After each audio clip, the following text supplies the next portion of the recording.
मार्ग काढू, सकारात्मक कशी भूमिका घेता येईल हा प्रयत्न. याच संदर्भामध्ये सतेज पाटलांनी हा सुद्धा एक दावा केला की 86,000 कोटीचा हा सगळा शक्तीपीठ महामार्गाचा प्रकल्प आहे.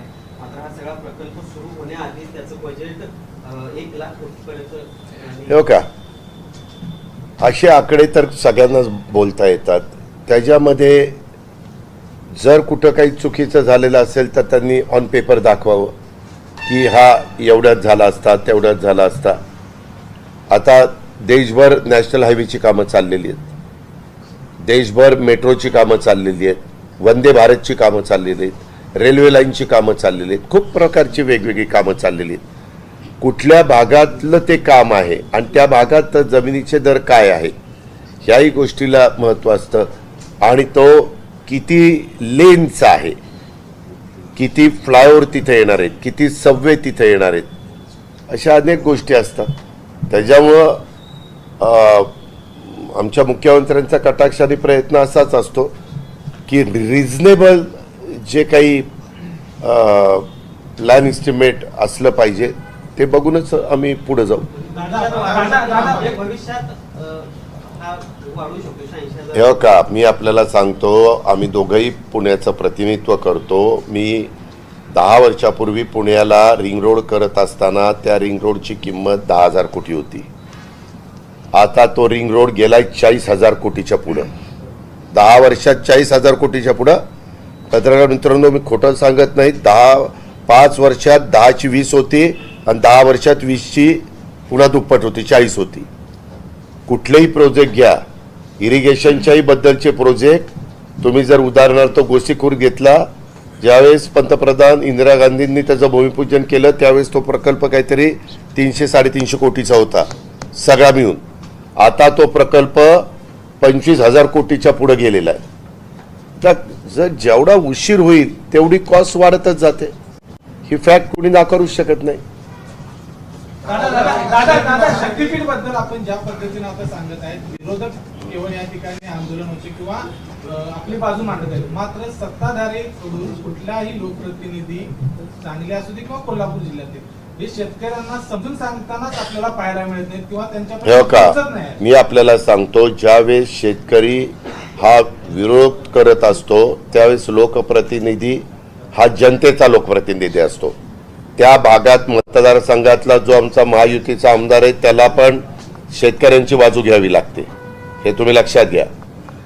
आणि मग नंतर अधिकारी आणि बाकीचे लोक चर्चा करून त्याच्यातनं मार्ग काढता येतो. आता माझ्या इथंच आम्ही ज्या जिल्ह्याचं दोघं प्रतिनिधित्व करतोय त्या पुरंदरला विमानतळ होतोय, तिथं सगळ्यांचा विरोध आहे. आम्ही त्याच्यामध्ये सांगतो की तो केला पाहिजे. उद्याचं आपलं 50 वर्ष 100 वर्षाचा विचार करता विमानतळ नाही झाला तर आपण अक्षरशः विकासाला मुकू. आणि तो फक्त पुण्याकरता नाही, तो कोल्हापूरच्या दृष्टीने, सातारच्या, सांगलीच्या, सोलापूरच्या, कारण या सगळ्यांना इंटरनॅशनल विमानतळावर जायचं म्हटलं तर मुंबईला जाणं, पालघरला उद्या होणारं जाणं, नव्या मुंबईला जाणं का पुण्याला इकडं पुरंदरला जाणं सोयीचं, पुरंदरला जाणं सोयीचं आहे. आणि अलीकडच्या काळामध्ये तुम्ही पाहता विमानाने प्रवास करणाऱ्यांची संख्या प्रचंड वाढलेली, प्रचंड. आम्ही राजकारणात आलो त्यावेळेस पुणा टू मुंबई एक विमान जायचं, 9:30 का 10ला असायचं, यायचं अर्धा तास थांबायचं आणि पुण्यात जायचं, एकच विमान. आज पुण्यातनं इतकी विमानं लँडिंग होत आहेत, टेक ऑफ होत आहेत की त्यांना आता तिथं जागा उपलब्ध नाही म्हणून परमिशन देता येत नाही. तीच गोष्ट आपल्या मुंबईची आहे. म्हणून आपण नव्या मुंबईमध्ये 2 धावपट्टी करतोय, आपल्या सासवडच्या ठिकाणी पण पुरंदर तालुक्यात 2 धावपट्टी करतोय. तिथं पण लोकांचा विरोध आहे, पण त्यांच्याशी आमचे कलेक्टर चर्चा करतायत, आम्ही सगळेजण चर्चा करतोय, मार्ग काढायचा प्रयत्न करतोय. त्यांच्या भावना पण आम्हाला कळतात, कारण आम्ही पण शेतकरी. साहजिकच त्यांना वाटतं की बाबा आम्हाला का. पण पत्रकार मित्रांनो, कुठेही विकास करायचं म्हटलं तर धरणं असतील, बाकीच्या सगळ्या विमानतळ असतील, रस्ते असतील, सगळ्या शहराची विस्तार वाढ असेल, या सगळ्याला जमीन तर लागतातच.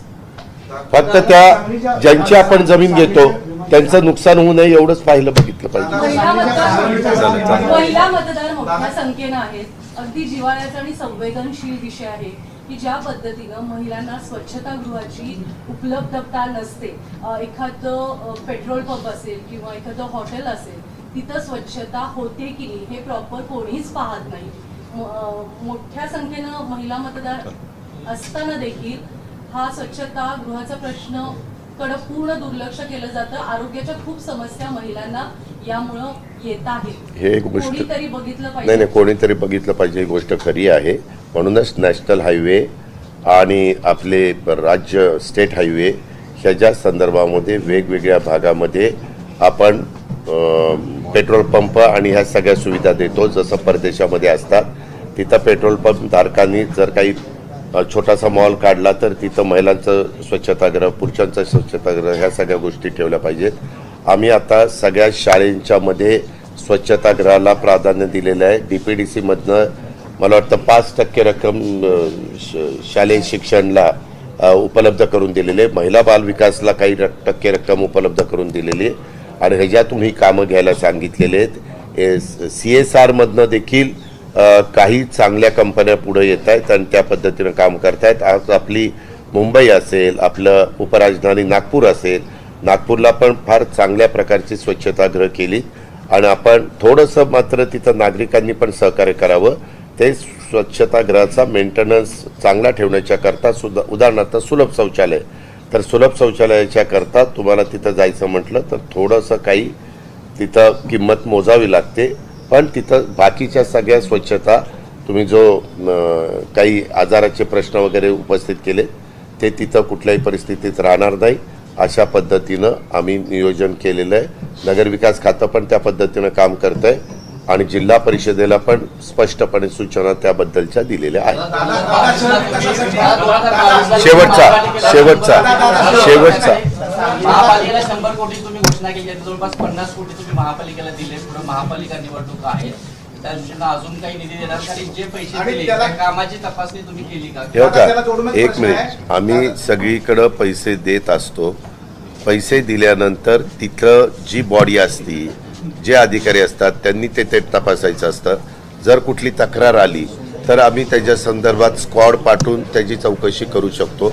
पैसे देत असताना कुठलंही सरकार, आपल्या राज्यातलं असेल तर नाहीतर बाहेरच्या इतर राज्यातले असू द्यात, त्यांना आपल्या कामाचा दर्जा चांगला राहावा. तुम्हाला सगळ्या पत्रकारांना माहिती आहे की मी कामाच्या दर्जाच्या संदर्भामध्ये किती आग्रही असतो.